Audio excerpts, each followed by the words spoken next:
আপনি কি জানেন আল্লাহ সব থেকে খুশি কখন হয়?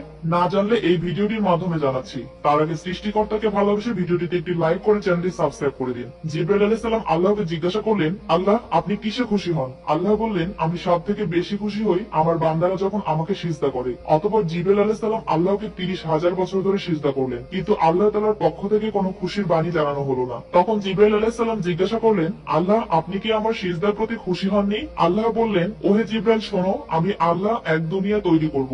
ওই দুনিয়ার মানব জাতি ও জিন জাতির হেদায়েতের জন্য লক্ষাধিক নবী রাসূলগণকে পাঠাবো। সর্বশ্রেষ্ঠ ও সর্বশেষ নবী মুহাম্মদ সাল্লাল্লাহু আলাইহি সাল্লামকে পাঠাবো। ওই নবীর উম্মত সিজদাতে গিয়ে 3 বার করে বলবে সুবহানা রাব্বিয়াল আলা। জিবরাইল তুমি জেনে রাখো, আমার ওই মুহাম্মদ নবীর উম্মত যখন সিজদায় গিয়ে সুবহানা রাব্বিয়াল আলা বলে আমাকে ডাক দিবে, তুমি জিবরাইল 30 বছর ধরে সিজদা করে যে নেকি পেয়েছো, আমি আল্লাহ তার আমলনামায় তার থেকেও 40,000 গুণ বেশি নেকি লিখে দিব। কমেন্টে আমিন।